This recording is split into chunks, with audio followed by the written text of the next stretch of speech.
నమస్తే దోస్తులు, ఎట్లున్నారు? అందరు మంచిగున్నారా? ఇవాళ తెలంగాణలో ఉన్న ముఖ్యమైన ముచ్చట్లేదో ఓ పాటు చూద్దాం. కొండాపూర్లో 3600 కోట్ల విలువైన ప్రభుత్వ భూమిని రక్షించింది హైడ్రా. 36 ఎకరాల ప్రభుత్వ భూమిని ఆక్రమించిన కొందరు వ్యాపారం మొదలుపెట్టారు. హైకోర్టు తీర్పు మేరకు రంగంలోకి దిగిన హైడ్రా ఆక్రమణలను కూల్చేసి ఫెన్సింగ్ ఏర్పాటు చేసింది. ప్రభుత్వ ఉద్యోగాలను వేగంగా భర్తీ చేస్తున్న రేవంత్ సర్కారు త్వరలోనే గ్రూప్ 3, గ్రూప్ 4 కలిపి దాదాపు 15,000 ఉద్యోగాలను భర్తీ చేయనుంది. అందులో 12,000కు పైగా పోలీసు, అనుబంధ శాఖల ఉద్యోగాలు ఉండగా 2,000 ఉద్యోగాలు వైద్య ఆరోగ్య శాఖలు ఉన్నాయి. రాష్ట్రంలో నవజాత శిశు రక్షణకు ఏర్పాటు చేసిన 33 నియోనాటల్ అంబులెన్స్ సర్వీసులు ఇప్పటి వరకు 40,000 మంది శిశువులను ఆసుపత్రులకు తరలించినాయి.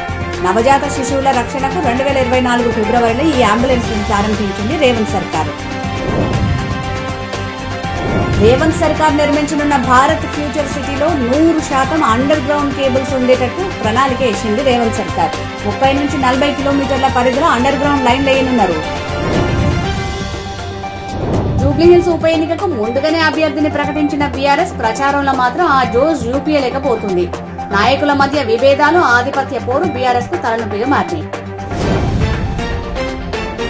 పర్యాటక రంగానికి కొత్త సొబగులద్దుతోంది రేవంత్ సర్కార్. కవ్వాల్ టైగర్ సఫారీని ప్రారంభించడంతో పాటు 9 సఫారీ వాహనాలను ఏర్పాటు చేసింది. పర్యాటకుల కోసం జన్నారంలో హరిత కాటేజీలను కూడా ఏర్పాటు చేసింది. ఇక ఇలాంటి తెలంగాణలో ఉన్న ముఖ్యమైన ముచ్చట్లు, మంచి ముచ్చట్లతోటి మళ్ళా రేపు కలుద్దాం. శనార్థులు.